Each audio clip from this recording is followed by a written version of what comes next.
Hi, I'm David Domke. I'm chair of the Department of Communication here at the University of Washington. We do something here where we call Chats with the Chair, where I get the chance to sit down with faculty, staff, alumni, folks who are engaged in communication, and just ask them some questions about work that they're doing. So welcome today, and I'm joined by a colleague of mine, Professor Phil Howard. Thanks, Phil. Thanks for having me. Absolutely. So you have a book out right now, right? Right. What's this book about? What's the main argument or main thing you're saying? Well, the book is called Pax Technica, and the main thing I'm saying is that even though we get a lot of rhetoric about how the internet turns everything on its head and disrupts old institutions, this next internet, the Internet of Things, is really going to lock down how we behave politically. It's going to provide real structure. It's not going to be about disruption, it's going to be about structure. Okay, let me pick up a couple things you said. Internet of Things, what's that? Well, to be a device on the Internet of Things, you need a couple of ingredients. You need a sensor. The object has to have a sensor, an address on the Internet, and a little power pack.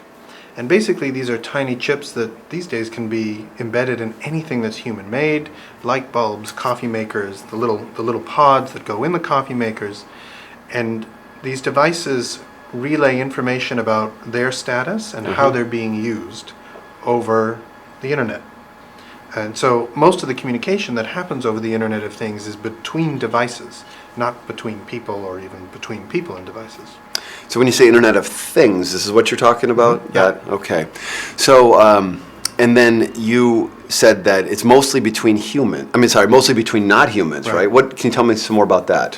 Well, yeah, the idea behind the Internet of Things is that manufacturers will sell us stuff that comes with these embedded chips. And the embedded chips will relay information about when they need to be resupplied, or whether they're running low on energy, or whether they're being used or misused by the person who paid for them.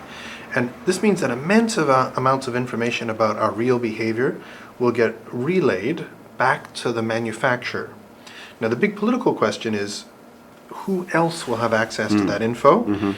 And I'm pretty sure the answer is that lots of people will, because this internet that we have so far has been built with a lot of third-party access to our data. So, you get these 28-page terms of service agreements, right, that say, we'll respect your privacy, and we won't share your data, except with anybody who's a third party that signs on with us to get access to the data. And I think the Internet of Things will be like that too. We'll buy a device, the manufacturer will get access to the data we generate, and they'll resell that to anybody who's interested in the data. And as we both know, we both study political communication, right? Political campaigns love data. Yeah. If the National Light Bulb Association can buy the data on who's using what light bulbs when, they will. And so I think this is an immense opportunity for political campaigns to get not just a little bit smarter, like with social media, but a lot smarter about who's supporting their causes and what people's political values are. This sounds like a Big Brother dystopian view, but not driven by government per se. Is that correct? Or I think it is. The innovation is not driven by government, but there are some really neat programs by government agencies to make use of the data. So right now our conversation about the Internet of Things is usually about smart cities and electrical power grids. In California it's about water supplies, right? So there are ways that public officials can use the Internet of Things to make public life better, to make better public policy. But I'm less concerned with those than about the possibility for manipulation. Sure. And I think the book, I buy into some of the concerns about privacy, but I don't share the fatalism that a lot of people have when it comes to the Internet of Things, because there's some great civil society projects that use the Internet of Things in smart ways too. So fatalism, that term, you mean like this is just going to end any sense of human privacy and destroy our relationships and destroy trust? Is that right? I didn't want to write that book. That's the We're All Screwed book, right? There's several of those books. The internet violates your privacy. You can never recover it. You're fooling yourself if you're a digital activist. It's all slacktivism anyway. There are several of those arguments, and I don't think they provide a complete picture of what could happen. Now, I'm not sure that the average American or the average citizen will ever really care who has access to most of the data most of the time. But it's got to be possible to roll out this Internet of Things in such a way that we could express ourselves politically if we wanted to. And so it's the book is about making that possible if we want to express ourselves that way. Okay. Now, I want to step back just a little bit and kind of figure out where this book came from, right? Okay, so what has been kind of the motivating, why are you a professor and why do you want to write about these kinds of things or teach students about this kind of work? Sometimes when people ask me what I'm a professor of, what I teach, I tell them I teach about political communication, and they say, "Oh, you're teaching young people how to be politicians." Right. I study how politicians manipulate people, but I don't. My goal is not to teach students to do it better. Right. My goal is to make them more critical citizens and be aware of how they get manipulated when they watch TV, load a Facebook page, track ads, over social media. So it's not about getting students to be more manipulative, but to let them be aware of the tricks that are out there for manipulating them. And do you think that it's important for you as a professor to who are the audiences you're trying to talk to? I think in the class for me I think there's two audiences. There's the group of students who are only a little interested in political communication. Right? There's lots of other things to be interested in. And that group of students, I think, wants to know a little bit about political life and know where to go at election time to learn about their options. But they're not going to do higher degrees in political communication. Sure. And then there's students, these are usually journalism students, often rhetoric students, or people who know they want to go to grad school. They know they want to do social science or do like a professional track where they have to do research of some kind. And those students, I try to work with those students by getting them involved in original research. So if there's small bits of a large project that can draw people in, it's a great way to organize a class around providing that kind of opportunity. And then outside of the university setting, who are you trying to talk to? Are you trying to talk to people in office? Are you trying to talk to campaigns? Are you trying to talk to watchdog groups? Who are you trying to talk to?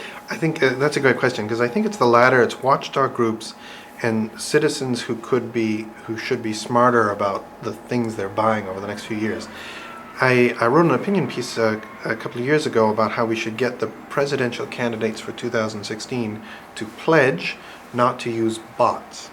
So bots are automated scripts that manipulate public opinion over Twitter and Facebook. And basically you release them on a public, and a good bot is one that you can't tell that you think is a friend or one of your family members in your network. A lousy bot is one that's obviously spam or doesn't communicate well. And we know that political campaigns are using bots, and most politicians use bots in some ways to pad their follower lists, but they're starting to use those bots more aggressively. And we know the Chinese use them on the American public.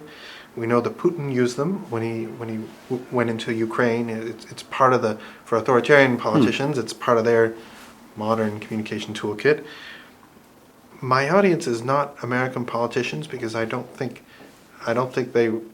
because the bots are part of their toolkit, and I want them to pledge not to use them. So a bot is in my Twitter feed, there might be something that a bot sends into my Twitter feed or into my Facebook feed. Is this what you're talking about? Yeah, so yes, it would be a simple tweet, vote for this person, or give me a little money, send a little money this way to support this campaign, and or support this candidate because he or she is standing up for the American public or something? That's right. There's very genetic bots which, you and I look at them, or somebody looks at them, and they're clearly propaganda. The more savvy bots are ones that interact in a sophisticated way. And say you share a link to your friends and family about an issue you care about. If a bot account is following you and they see the link, they recognize it as a link to the White House, say, the bot might respond with a link to the chief Republican contender for the White House. How does this happen? How do they do this? Is it just computer code? That's all it says? It's computer code, and one of the things that makes it tough to study bots or figure out what they're doing is that they once they're released, you can't predict how they'll interact. So say you share a good press release from Obama about new deals with the Iran, right? Oh, the nuclear deal. If a bot is following you and can detect that you shared a link from whitehouse.gov, it might respond with another domestic opponent's same take. Hey, Domke, did you see this link? Here's another take on this, and share it with you. And if the bot is smart, it's not one of the little egg things. We're talking about Twitter now. So if it's not one of the little egg pictures, it's actually a person's face. Yeah. And there's a little bit of info in the profile, and the person says, hey, I don't know about this Iran deal. You should have a look at this link. Could be a link to a news organization, a news article, could be a link to another propaganda site. You might not know that it was generated by a campaign, and you might just follow along, and in fact you might trust it more because you assume that the people following you are your friends and family or people you want to hear from. Okay, last thing I kind of want to ask you about is you just got a very large grant, right? Is it to study the bots or what's it Yeah. just, is that what it is? So it's to study bots, and they're used during elections in Europe. And the pitch for the grant is that we've already seen examples of how authoritarian regimes use these bots on public opinion in democracies. In the US and Canada, we've seen them in England. And so it's a forward-looking project over the next 5 years to see if we can track these bots, figure out where they're coming from, who writes them, and ultimately to figure out what the impact is. Because we know that they're there. When you look at individual tweets or individual Facebook posts, you can tell that they're trying to manipulate you. But we don't know if there's actually a big picture change. We don't know how many millions of people see these messages or what percent of those millions believe the content. And so the goal is to figure out who's writing these social media bots and why and what they look like, and then to figure out whether they actually have an impact. And this is you, or is this you and grad students, you and collaborators? It's going to be a big team. I'm the principal investigator. We'll have 2 postdocs each year for the next 5 years. We'll have an annual conference, hopefully edited books and travel, and so I hope the team doesn't grow too large, but it'll be a big team. This is the biggest thing, kind of like biggest grant, biggest entourage isn't the right word, Exactly. that you've had, right? Right. I'm thinking of it as a network project because some of the work will involve sending people to Russia and China to find the bot writers and interview them. I wouldn't say it's risky work, but it's going to be difficult work. I'm looking forward to it.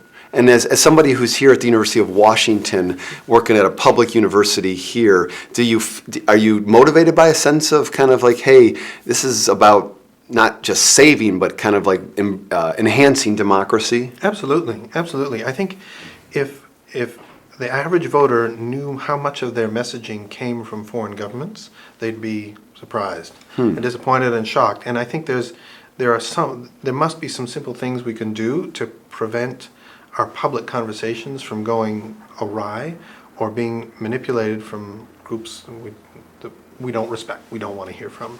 And those might be authoritarian governments. Yeah. Wow. Well, we were chatting before we turned on the camera. You came in 2002 here, right? Right, to UW? 2002, yeah. Yeah. 13 years. 15. 13 years. Yeah. Well, really glad you're here, Phil. Thanks for thank you. talking about this work. Thanks for having me. Yeah. I'm David Domke. This was a chat with the chair. I'm the communication chair of the chair of the Department of Communication here at UW. And talking with Phil Howard, a colleague of mine here. Thanks for joining us.